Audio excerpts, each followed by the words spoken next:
न जाने कब मुझे होश आया। तारीकी उसी तरह मेरे अतराफ में फैली हुई थी। बदन का कोई जोड़ भी ऐसा नहीं था जो दुख न रहा हो।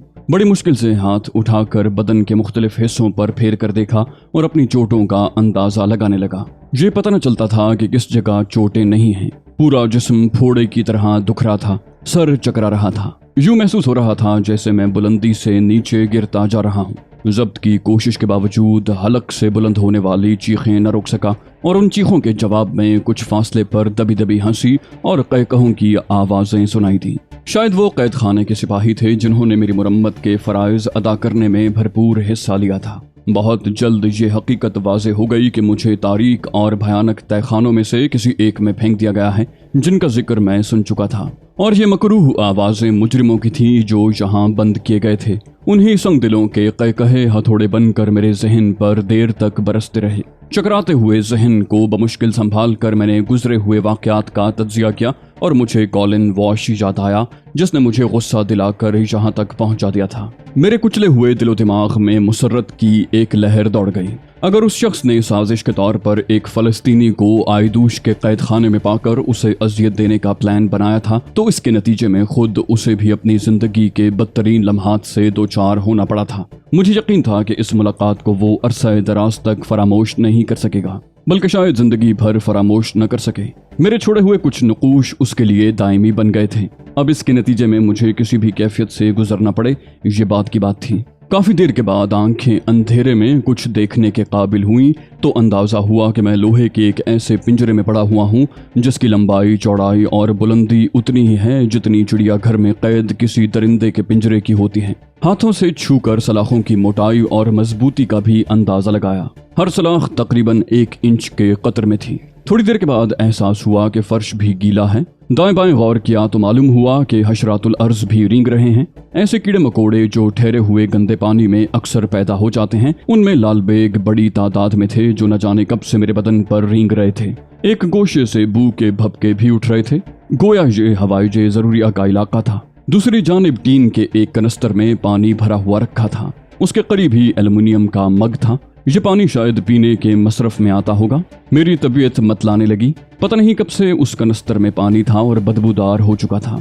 गिरदोपेश का जायजा लेना भी जरूरी था क्योंकि ये मेरी नई रिहाइश गाह थी। नजरों के ऐन सामने कोई 10 फुट के फासले पर 5-6 फुट की बुलंदी पर एक नन्हा सा अंगारा सुलगता हुआ दिखाई दिया। ये अंगारा तारीकी में कभी तेज सुर्ख होकर दहकने लगता और दूसरे लम्हे मध्यम पड़ जाता। काफी देर तक समझ में न आया कि ये क्या चीज है। फिर नथनों में तंबाकू की बू महसूस हुई। कोई सिगरेट पी रहा था और आग का वो अंगारा सिगरेट का वो सिरा था जो सामने वाले पिंजरे में बंद किसी कैदी के होंठों में दबा हुआ था। तारीकी की वजह से वो कैदी नजर नहीं आ रहा था। मुझे यकीन हो गया कि मुझ पर हंसने और कहकहा लगाने वाले यही लोग थे।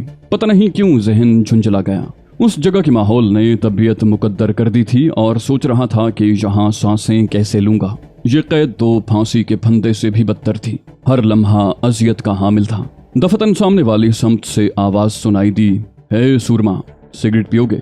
मैंने गुर्राई हुई आवाज में जवाब दिया, नहीं। और फिर मुझे हंसी की आवाज सुनाई दी, कुत्ते के बच्चे, तुम खी खी क्यों कर रहे हो? मैंने झल्ला कर उसे गाली दी। इस मर्तबा बहुत से गूंजदार कहकहे बुलंद हुए। ये गाली शायद आसपास के पिंजरों में कैद दूसरे लोगों ने भी सुन ली थी। फिर किसी ने टूटी फूटी अंग्रेजी जबान में कहा, वाह वाह, जी भरकर दिल की भड़ास निकाल लो।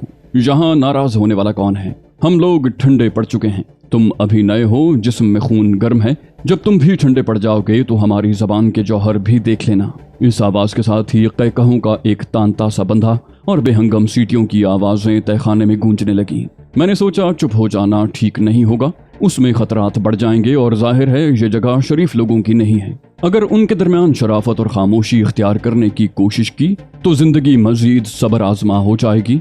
चुनाचे मैं उन्हें बुरा भला कहने लगा। मेरी मुगल्लज़ात सुनने के बावजूद चारों तरफ से कहकहे बुलंद हो रहे थे। इस शोर गोगा में आवाज आई, ए बस, तारुफ का ये सिलसिला खत्म करो। ये बताओ कहाँ से नाजिल हुए हो, किस जुर्म में पकड़े गए हो, कितनी सजा भुगतोगे? यहीं मरने का इरादा है या बाहर भी निकलोगे? कोई यार दोस्त है यहाँ? कोई जमानत देने वाला भी है? कुछ खबर है कि यहाँ के कवायद क्या हैं? मैंने जहाँ तक मुमकिन हो सका तहम्मुल से 2-1 सवालों का जवाब दिया। दरमियान में कोई बोल पड़ा तो फौरन दूसरी जानिब से किसी ने करख्त आवाज में कता कलामी करने वाले को मोटी सी गाली देकर खामोश रहने का हुक्म दिया। मैंने अंधेरे के दोस्तों से सवाल किया, तुम हो कौन? अपने बारे में तो तुमने मुझे कुछ नहीं बताया। किसी की शक्ल मेरी निगाहों में नहीं थी। तारीकी ही में ये सब कुछ हो रहा था।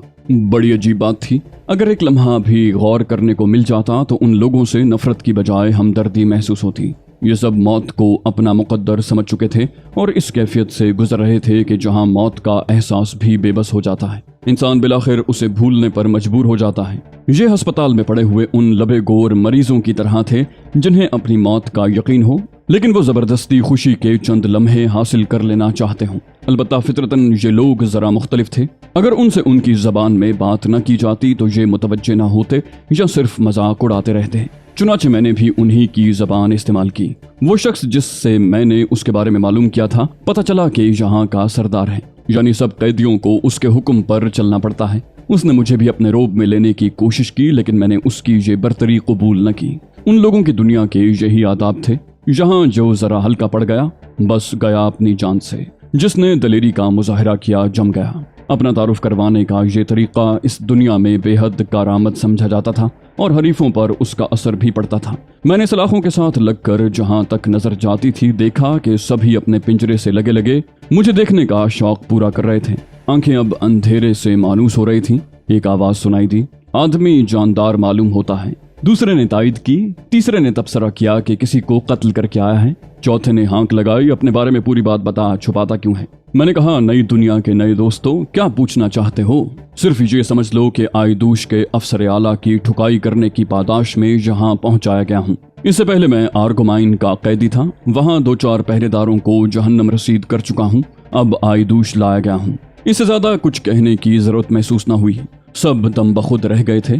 फिर वो आपस में मेरे उन कारनामों पर तबसरा करने लगे। मेरे सामने वाले पिंजरे में बंद उस कैदी ने जो सिगरेट पी रहा था खुशी का नारा लगाया और मुझे शाबाश देने लगा कि मैंने आइदूश के किसी अफसर की मुरम्मत करने की हिम्मत की थी। अब भला मैं उस बेचारे को क्या बताता कि खुद मेरा जो हाल हुआ है उसे मैं बयान नहीं कर सकता।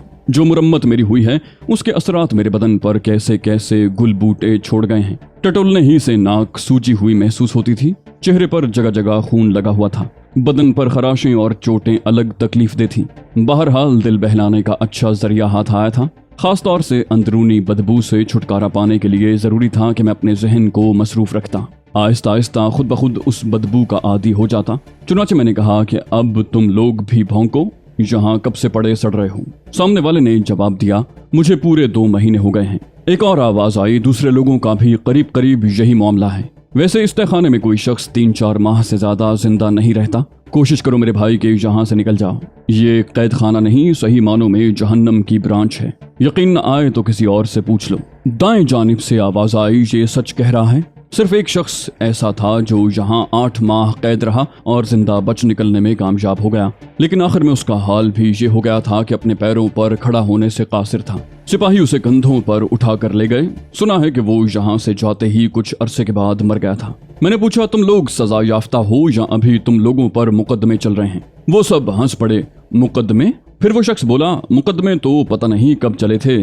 अब तो हम उम्र कैद की सजा काट रहे हैं जो ज्यादा से ज्यादा 20 साल की होती है। यहाँ के उसूल जरा मुख्तलिफ हैं। यहाँ गैलोटिन नहीं होते जिनसे कातिलों के सर उतारे जाते हैं, न फांसी के फंदे होते हैं और न काल कोठड़ी। यहाँ जल्लाद नहीं होते जो तलवार के एक ही वार से मुजरिम की गर्दन खट से उड़ा देते हैं।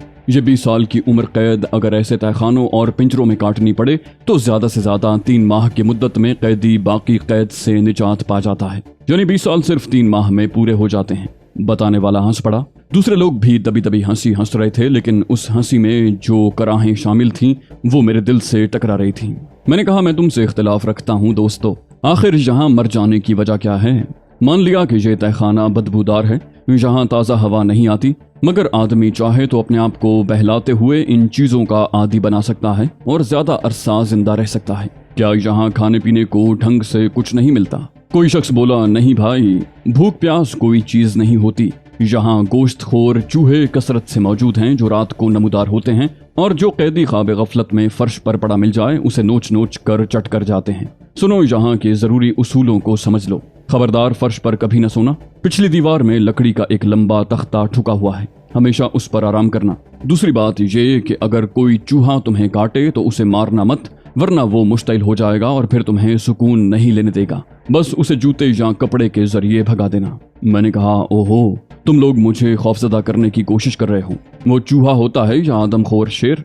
इस बात पर मैंने कहकहा लगाया। मैंने सामने वाले से पूछा कि उसने क्या जुर्म किया है, तो जवाब मिला कि अब तक 3 कत्ल किए हैं। उसके पड़ोसी ने बताया कि उसने एक पुलिसमैन को गोली मारकर हलाक कर दिया था। एक और शख्स ने अपना कारनामा बताया कि वो बैंक लूटने गया था। वहां चौकीदार ने मज़ाहमत की, मजबूरन उसे दूसरी दुनिया की तरफ रवाना करना पड़ा। गर्जे के सब ने ऐसी दास्तानें सुनाई। मालूम होता था कि आइदूश का ये कैद खाना कातिलों का कैद खाना था और यहाँ मौजूद कोई भी शख्स ऐसा नहीं था जिसके हाथ खून से रंगे ना हों। तारुफ का ये हंगामा काफी देर में खत्म हुआ और उसके बाद खामोशी छा गई। गालिबन वो लोग अपने नए साथी की तरफ से मुतमईन हो गए थे कि आदमी गलत नहीं है और उसके साथ अच्छी निभ जाएगी। मैंने चंद मिनट वहीं खड़े खड़े गुजारे। तमाम लोगों को जैसे सांप सूंघ गया था। उनके रवैये में भी तब्दीलियां पैदा हो चुकी थीं। न जाने कब से बेचारे कैदोबंद की ये सऊबतें भुगत रहे थे और अब उनके नजदीक आदाब व अखलाक की जरूरतें कोई मानी नहीं रखती थीं। दिल चाहा तो बात कर ली, सब जमा हो गए। जब दिल चाहा खामोश हो गए। किसी को माजरत की जरूरत ही क्या थी। अब किसी तरफ से कोई आवाज सुनाई नहीं दे रही थी। मैं वहीं खड़ा ख्यालात के गिरदाब में गोते खा रहा था कि दफतन पांव पर नमी सी महसूस हुई। मैंने पांव हिलाए। खुदा की पनाह, ये पानी कहाँ से आ रहा था? चंद लम्हों के अंदर अंदर पानी टखनों से भी ऊपर आ गया और मैं चीख पड़ा। जवाब में सामने वाले ने भी चीख कर खबरदार किया कि सलाखों पर चढ़कर पनाह लो या लकड़ी के तख्ते पर जा लेटो। समंदर में ज्वार भाटा आ रहा है और इन जेर जमीन तहखानों में पानी बाज औकात कैदियों के सीनों तक चढ़ाता है। ये तहखाने समंदरी रुख पर नशेब की तरफ वाक़े हैं। जब समंदर में मद्दोजज़र पैदा होता है तो पानी लाजमन आता है और 2-2.5 घंटे तक यही कैफियत रहती है। फिर पानी उतरने लगता है। दिन रात के 24 घंटों में कई मरतबा ऐसा होता है। अब मैं अच्छी तरह समझ चुका था कि इस हौलनाक तारीख कैद खाने में कैदी 3 माह से ज्यादा जिंदा क्यों नहीं रहते। समंदर का नमकीन पानी उनके जिस्मों को गला देता होगा और इससे ऐसे अमराज पैदा हो जाते होंगे कि कैदी अगर जिंदा भी रहे तो मुर्दों से बदतर हालत हो जाती होगी। पानी अब मेरे घुटनों को छू रहा था। मैं सलाखों पर चढ़ गया, दोनों पैर ऊपर की एक ग्रिल में फंसाए और हिम्मत करके धड़ जमीन से उठा लिया। यकयक किसी जानवर ने मेरी बाईं पिंडली में जोर से काटा। मैंने दर्द से बेकरार होकर उस जानवर को जोर से लात मारी। कोई शे पानी में गड़ाप से गिरी। फिर वो उछल कर बाहर आई तो मैंने गौर से देखा 2 नन्ही सी जर्द आंखें मुझे घूर रही थीं। दहशत से खून खुश्क होने लगा। ये एक मोटा ताजा चूहा था, बिल्ली से कुछ ही छोटा होगा। उसने मुंह खोलकर छोटे छोटे दांत मुझे दिखाए, फिर मुझे काटने के लिए उछला। मैंने एक और लात उसके मुंह पर मारी और वो चीखता हुआ पीछे हट गया। जैसा कि मैंने बाद में सुना, दूसरे पिंजरों में भी ऐसी ही उछल कूद रहती थी। समंदर के पानी के साथ ही न सिर्फ ये मर्दमखोर चूहे निकल आते, बल्कि और भी बहुत सी बलाएं उनके हमरा नाजिल हो जाती। ऐसी बलाएं जो इंसानी गोश्त और लहू की प्यासी होती थीं। इनमें नन्हे नन्हे दिखाई न देने वाले अनगिनत ऐसे कीड़े भी होते थे जो कैदियों के बरहना जिस्मों पर जोंकों की तरह चिमट जाते और खून चूसने लगते। बड़े बड़े मेंढक और अजीब किस्म की छुपकलियां भी नमूदार हो जाती और जूं जूं पानी उतरने लगता उन जानवरों में छीना झपटी होने लगती। चूहे मेंढकों पर लपकते और मेंढक बुरी तरह टर्राते। छुपकलियां आनन फानन लकड़ी के तख्ते पर चढ़ाती या कमोड में दाखिल हो जाती। पीने के पानी का कनस्तर भी जाहिर है इन हशरातुल अर्ज से महफूज न रहता होगा। बाद में अनगिनत लालबेग, छोटे छोटे मेंढक और छुपकलियां उसके अंदर से निकलती थीं। ये ऐसी मुसीबत थी जिससे निजात पाना नामुमकिन था। कैदी घंटों अपने बदन का बचाव करने के लिए सलाखों पर लटके रहते थे। पहली ही रात मुझे भी 2 मरतबा सलाखों और तख्ते पर पनाह लेना पड़ी। आखिरी मरतबा सख्त नींद आ रही थी कि पानी चढ़ाया। इस मरतबा चूहे ज्यादा तादाद में आए। उनसे बदबू के ऐसे भपके उठ रहे थे कि दिमाग भिन्ना गया। न जाने कितनी देर तक ये हंगामा खेजी और गुलगपाड़ा जारी रहा।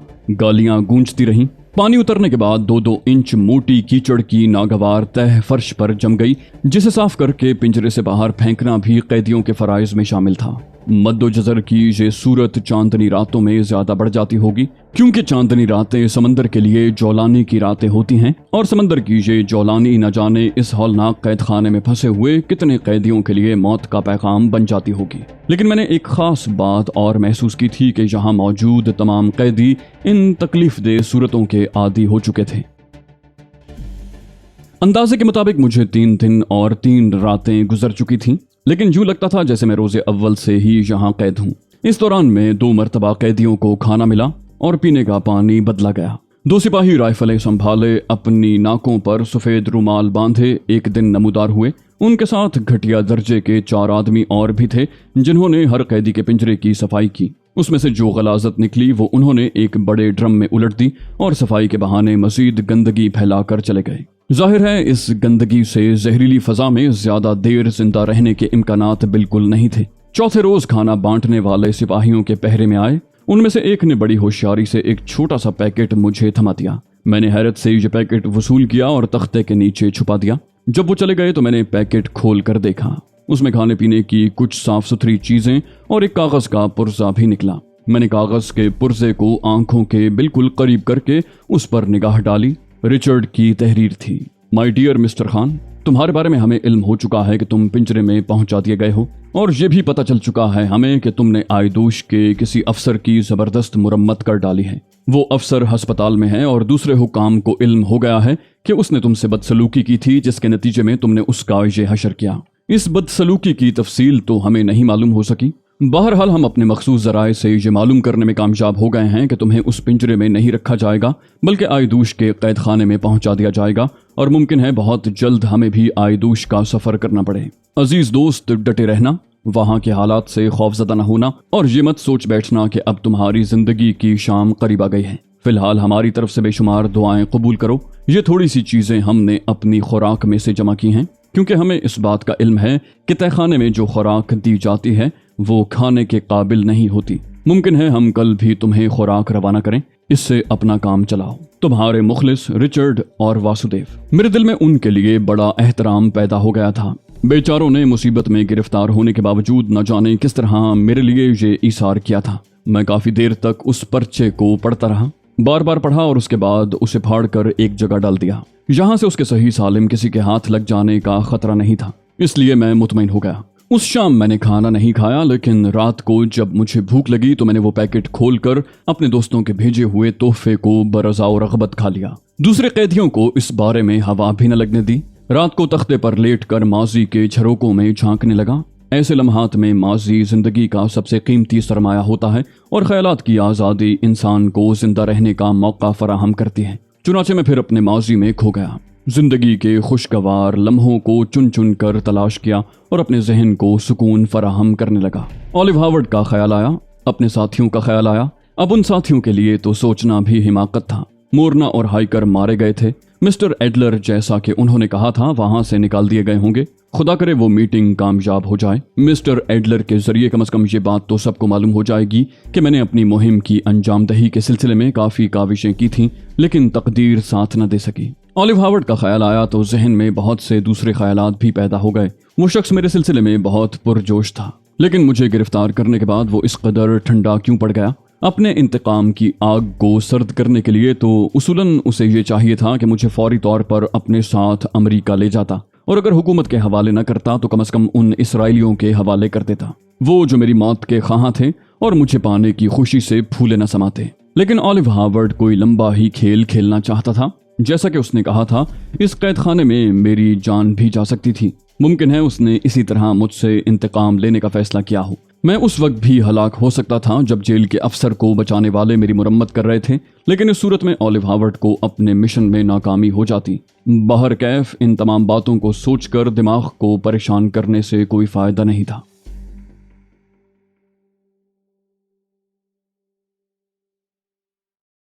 तो दोस्तों, ये थी हमारी आज की एपिसोड। उम्मीद करते हैं आपको हमारी कहानी पसंद आई होगी। जाने से पहले इस वीडियो को लाइक कीजिए और शेयर करना मत भूलिए। कमेंट करके हमें बताइए कि आपको हमारी वीडियो कैसी लगी। और अगर अभी तक आपने इस चैनल को सब्सक्राइब नहीं किया तो इसे सब्सक्राइब कीजिए और बेल आइकन दबाकर ऑल नोटिफिकेशंस ऑन कर लीजिए।